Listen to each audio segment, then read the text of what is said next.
You know, reflecting back on Saturday night, that was it's tough to lose at home. It's a shootout, not much defense played by either team, and we missed a turn or two and got behind on the cycle and didn't keep up. And kids battled hard. We played not very well on defense, and we played a pretty solid game most of the evening on offense. And kicking game was better than the week before. So we got to keep searching for some things that we can do better on defense, and we have for the last 48, and start implementing a few things today in practice and seeing how that goes. But we just got to play better. We got to tackle better. We got to defend our gaps better. We got to get off blocks better. There's not much on defense that we don't have to do better. This is a different era in college football, I think. There's lots of scoring going on, and there's going to be more of these kind of games than we really like to see. But I know the fans like to see lots of points. In regard to looking ahead, we go to Houston. You know, on the surface after 2 games, they look like a really good football team. They took care of their FCS opponent pretty comfortably. You know, anytime you can go to Louisville and get a win. I know Louisville's 0-3, but they've played some pretty tough competition, and we all know what Louisville's been capable of doing. They might be a little more youthful this year than they have been, but still that's impressive to go on the road and get a win like that. They're pretty balanced, run and pass, and their quarterback is pretty dynamic. He's really a great playmaker for them. Both running and passing, he can do both. Containing him in the pocket and not letting him out is always going to be a concern, and he's hard to trap even when you've done that sometimes. And he throws the ball pretty well. Pretty exciting guy. He'd be very good in our offense, I think, too. Good running back. DeMarcus Ayers is a young man playing receiver that's really doing great things for him on that side. Defensively, pretty aggressive, pretty multiple, odd front team most of the time that is moving around and doing lots of different things with their schemes. So I know some of our guys will be excited to go to Houston and play, and we played there pretty well a couple years ago. We're going to have to play well again if we want to have an opportunity to win a football game. All good? See you for Saturday, huh? Coach, are you taking any solace that there's no defense being played across the country, and it's just not your guys and your staff that, you know, can keep up with these offenses these days? It seems like it's an epidemic in college football right now. You know, if we'd have won 57-56, I would. You know, as I often say, 57-56 or 7-6. You take the W and you move from there. But you are right. I think the trend in college football with the spread offenses and the rules and things, if you're not scoring points, you're going to have a hard time winning games. And the sad thing for us Saturday night, we scored 50 points. We didn't turn the ball over a single time and came up on the short end. But that is the trend in college football, and you got to think a little differently today, I think, than ever before. And I think we find ourselves on offense playing for big plays more than ever before for explosives to keep up with us. We had over 20 explosives against Prairie View. An explosive is a 12-yard run, 20 or 18, 16-yard pass. And I think we had 17 the other night. So those are great numbers from that standpoint, but that is the trend of college football. Does it make me feel better? No. If looking down to the rest of the season, if it's going to take 40 to 50 points to win a game, do you feel like what you've done so far offensively is sustainable over the coming weeks? Well, I don't know. I don't know the answer to that question, really. I hope so. It's going to have to be if that's what, we have to find a way. I'm sure we're going to face better defensive ball clubs than Southern Miss and Prairie View. We did in Florida State, certainly. I don't know if we're going to face any that athletic. If our offense stays healthy, we're capable. Tyler was Sun Belt Player of the Week, and he's playing pretty good right now, and he understands things real well. He's getting the ball in the right place most of the time. He had about 4 or 5 plays that he'd like to head over the other night, even with what he did. But all in all, he's really throwing the ball well. He's running the ball well. He's getting the ball to the right people. But there's going to be some grinder days too, I'm sure, and we got to hope our defense rises up to the occasion. How's Tim Gay doing? Excuse me? How's Tim Gay doing? He's day-to-day right now. As far as play or his health? Health, Yeah, day-to-day on them. How was long runs, was that what zone needs? No. No? Was it called play? Well, were they called runs for him? Is that what you mean? The first one was. The first one was a called run for him. The second one was a drop back pass that he pulled down and took off. So, We talked about earlier about team finding its identity. I think your offense kind of has. Now you're up to your defense to kind of find itself. Yeah, I think you're right, John. We start 11 juniors and seniors on offense. We have 2 different dynamics really on our football team. We have a mature group that can have maybe an off Tuesday, a practice, come back and clean it up on Wednesday. Because some of them have done it. Jay Fiskane started as a redshirt freshman. Rob Lowe, Chris Nuttall, those guys have all played a lot of football. I mean, they're as close to veterans in college football as you get. The other side of the ball is more youthful, more immature, more undisciplined, more unsure of themselves, and haven't built a lot of confidence the last 3 weeks. So, it's just 2 different complete dynamics. But the good thing is we're a team, and I think the offense blames himself for the loss, not the defense. They know they left 10 points out there Saturday night. We missed a field goal. We missed an extra point. We certainly should have got a touchdown one more time. So I think the offense isn't saying the defense lost the game. The offense is saying we got to score 57 if they score 56, and that's the way it should be. Tackling is technique, being in the right position, or just executing tackle? All of the above. All of it? Yeah. Yeah, in a defensive scheme, you have certain fits with the safeties, but and you fit the runs or you fit the passes in different ways. We've dropped our head some on tackles, which is poor execution. Excuse me? Yeah. So technically, it's everything you said that we've got to correct. It's just a matter of working on it, just keep. That's all we can do. That's all we can do. Keep working on it. Coach, how much do you blame on the speed of the Southern Miss offense, the way they got up to the line? Well, that's a factor in college football today. I think, as John and I talked the last couple days, I think we've got to get the call in faster. We got to match their tempo. And that wasn't a problem all night long. But there were a few times that they're getting up there, getting ready to go, and our calls coming in, and now our guys got to figure out the formation and make their strength calls, and we got to match that. We've got to give them a call in a timely fashion, and that's the whole problem for everybody dealing with tempo offense, and that's why people have gone to it so much. We're not unique in that. In fact, realistically, we probably hung in there with it about as good as anybody did the other night. Southern Miss had the same problem. Everybody we played has that problem with us. So it's kind of like, he was saying, offenses and the tempo and scoring those are the unique things you deal with today in college football.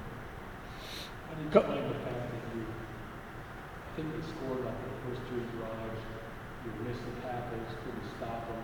And then all of a sudden, stopped them 2 or 3 times in a row and seemed to have it figured out. And then start the second half with his bats and just kind of went like that. If I really had a good explanation, I'd bottle up the second quarter and we'd just play that way.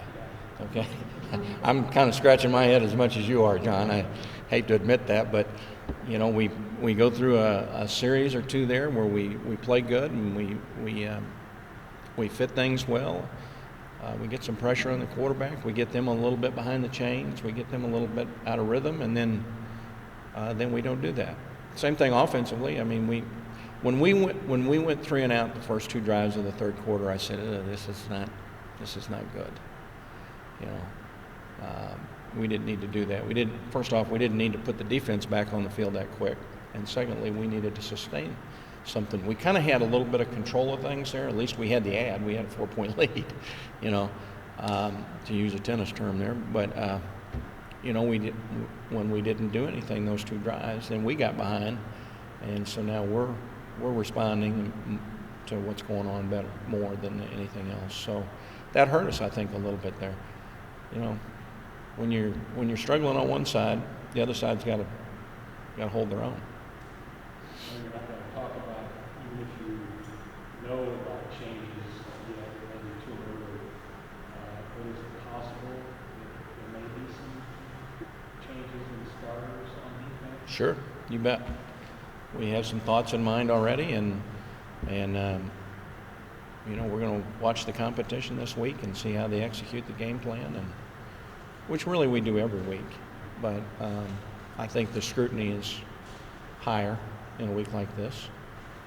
The good thing, I think, Damani just walked in, and I think he would say, hey, they're not skirting responsibility on this. The older, mature kids, they're accepting, and they're saying we're going to get it turned around, and that's half the battle right there. Coach, After missing the first 2 games, what's your assessment of his For not getting to play, he did some good things. He did some things that he was a little confused on. I think the tempo of getting ready probably was a little hard on him a few times. He was a little uncertain on a couple of alignments, but all in all, he did some good things for us. It helped us out there, and we debated on whether to play him inside or outside, and just felt like we needed him inside more, which is a little bit more of a mental strain on him than outside.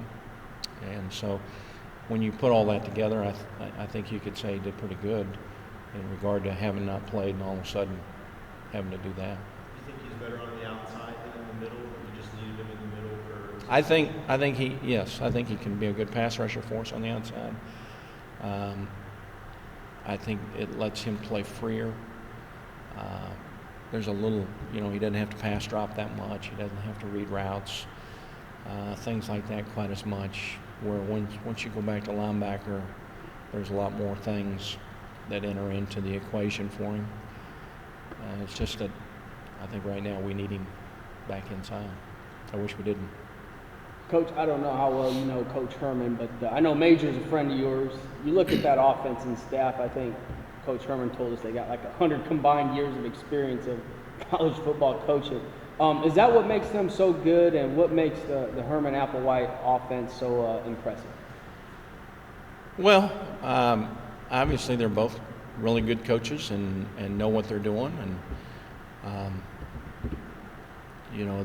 they've got a good scheme of things, and they've got some good players to execute it with, and I think they've done a nice job of, looks like to me, fitting it to what they have. You could be hard-headed and say we're going to do this, but I think they've adjusted to their talent, to their quarterback, to their receivers. So that's what good coaches do, I think, and they've done a nice job of that.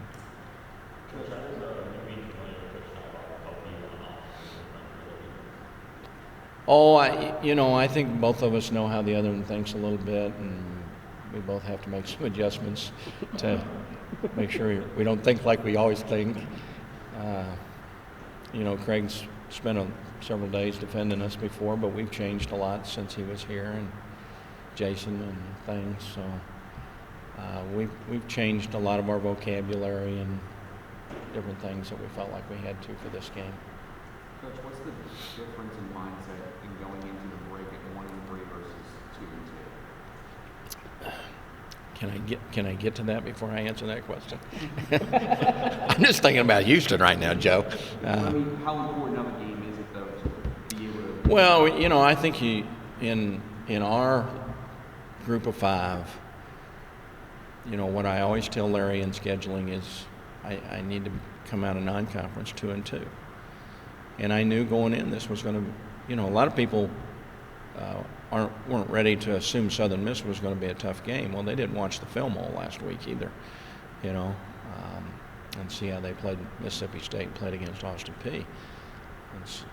So obviously, if we got through it 2-2, it would be better, and we'd get a road win out of it. But no matter what, next Sunday the non-conference schedule's over and you start conference play. So, right now we just need to focus on being 1-0 this week, and then get to open week and evaluate what we can fix and have the courage and toughness enough to do it, and then get ready for long haul conference play. We got a tough stretch of games right now. This schedule is very front end loaded as far as toughness. I mean, you go from Florida State, and then you get to play Prairie View, then you got Southern Miss, which is a tough game, then you got Houston, which is a tough game, and then you get to, I don't know how the computer spits us out Lafayette every time for the first game in conference play, but they do. Our South Alabama games has been down to the last play of the game for the last 2 years, and then we get to play Georgia Southern. So there's no easy challenges here in the beginning of the year, and we just got to kind of stay engrossed in this 1 week, and I know media hates to hear me say that, but that really is the fact of the matter. I mean, we can't do much else ahead of that. We've got to try to improve and take care of this week. Fran, the last time you took a team to Houston, some people didn't know what to expect. A lot of people didn't even think the game would be close. How does this team compare to what you had before, and do you have the formula to pull it off again? Well, that was a special night. Obviously, our first game in FBS level football, and I think we were something like a 36.5-point underdog, maybe the largest in the history of college football to win. And that was a very memorable evening from that regard. And I think our guys, and you got 2 of them from Houston sitting right over there. We've got a lot of Houston guys on the team, and we've got a lot of Texas guys on the team. So this is a game we don't get like this one very often. It's a lot of guys they played high school football with or against, and a lot of guys that they know on the team, and vice versa. So, they'll speak to it better than I. But I remember in pregame warm-up that night asking a couple of the coaches, I was, "Wow, we're kind of weird here. What's going on?" And what it was is they were really ready to play. They had their pencil sharp, and they were spot on, and they played like it.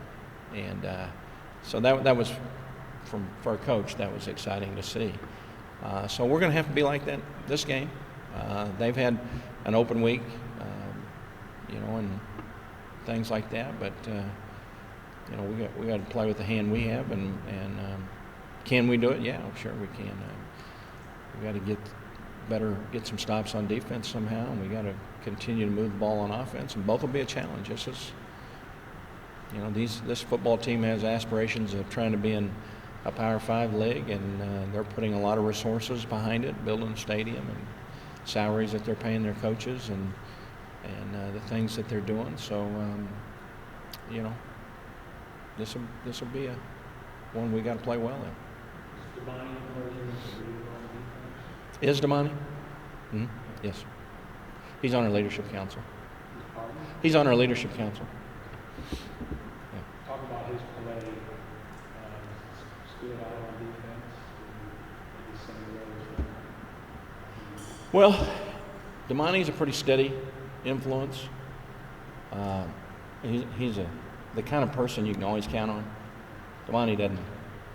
You know what you're going to get. Now, I think he would tell you, and so I'm not going to say something I don't think he'd say.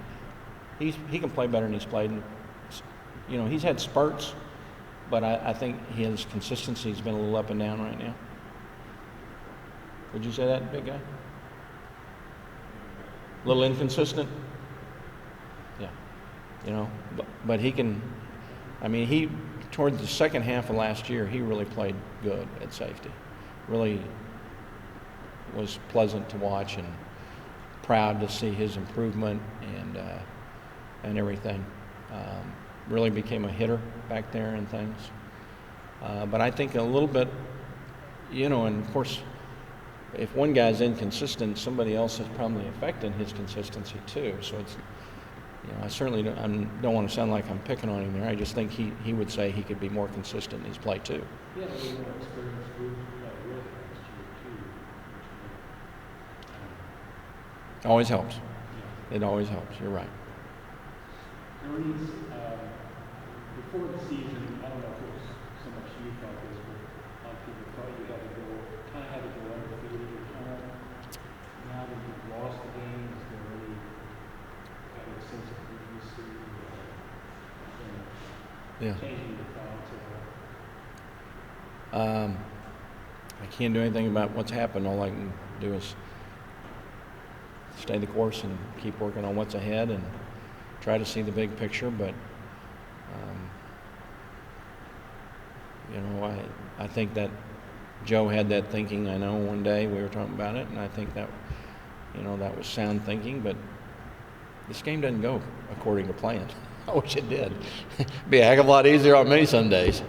It just it has its turns and twists, and as the season progresses, it's hard to predict. You know, dealing with 18 to 20-year-olds is every day a little different. You know, though our guys we're pretty repetitive in what we do, and they're pretty good about their responses to it. But you know, we got a hickey on one now, so we got to find one somewhere else along the way. The biggest thing we got to do is we got to play this game.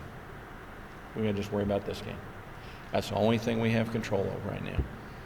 And I know you guys think I'm just giving coach speak, but that's really the way it is.